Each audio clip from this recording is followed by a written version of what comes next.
Hi, I'm Leon, the founder of Audio Advice. Setting up your Cambridge Audio Alva TT V2 turntable will be fun and should only take a few minutes. I hope this guide enables you to be spinning some vinyl and enjoying music faster than you expected.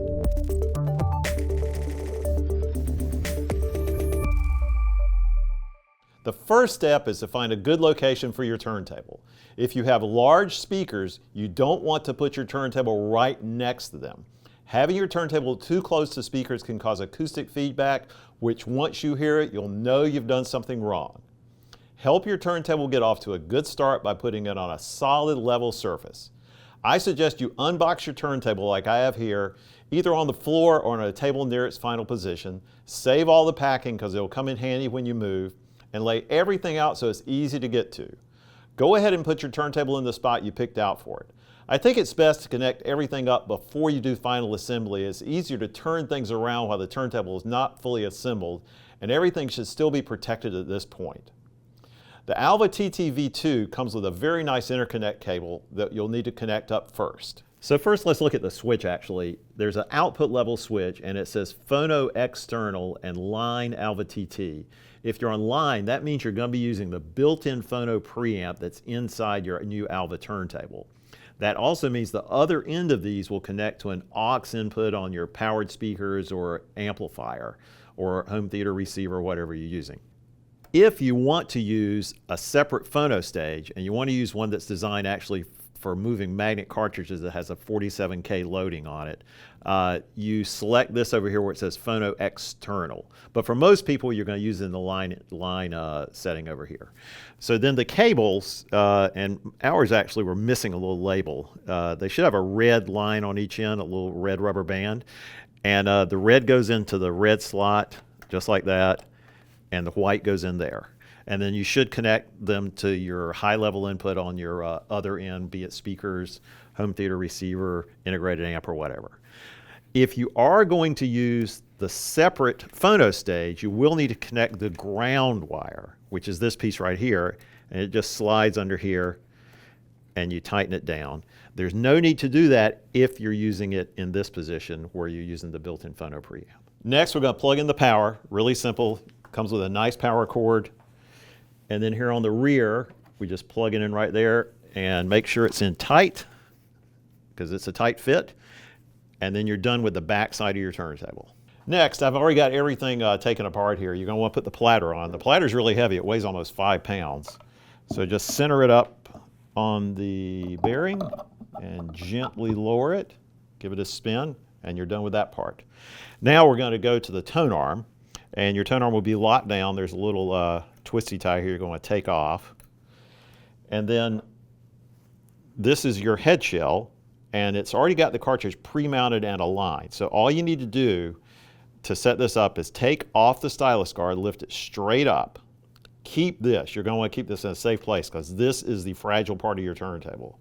Then you just connect it up onto the end of the arm and turn this piece right here until it's just snug. And then you're done with that.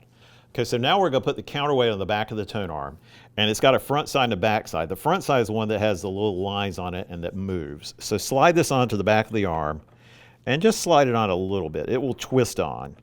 And what we're trying to achieve is 0 tracking force so that we can reset this and get it to 2 grams, which is the required force. So I'm going to move the arm over, and obviously I've got too much negative force because it's flying up in the air. And now I've got, that's very close, right about there. So now you can do this one of 2 ways to get to 2 grams. I found these little lines, the bigger ones indicate 1/2 gram. So hold the back of the counterweight and move the front until you're lined up with the white line is lined up with a big white line. Then turn it, that's 1/2, 1, 1 1/2, 2. And I just want to check that.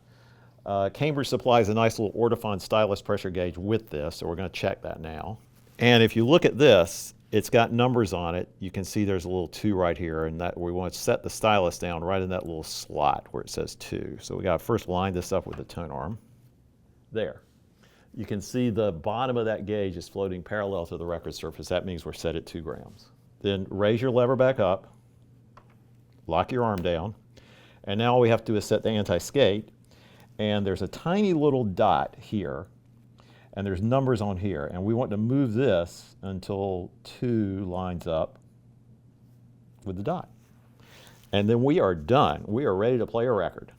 So now I'm going to show you how to connect to Bluetooth, and I must say this is a bit of a pain. And it's this way for all turntables or anything Bluetooth that doesn't really have a way to see what's going on.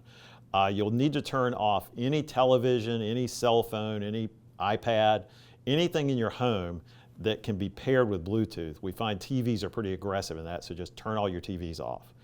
And you'll want to make sure the turntable's powered on using the button on the front. You'll hear a little click when it comes on. And then on the back side, there's a 3-way switch. And this is kind of nice because the Bluetooth light will stay on all the time. If you don't want to have that glow, you can actually put it in a position with the light off, which is in the center. But for pairing, we want to have the light on.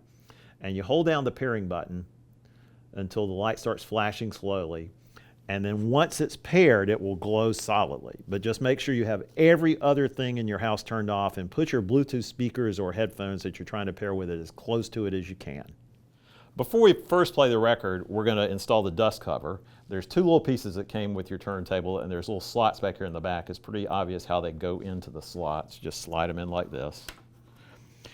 And then the dust cover matches up to these tabs, just like this. And then that's it.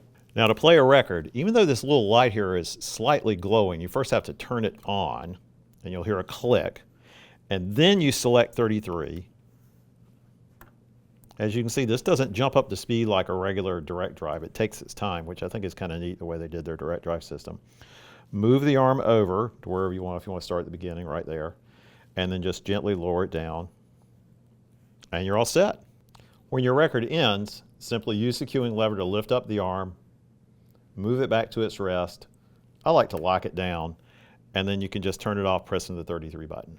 If you want to play a 45, it's as simple as pressing the 45 button.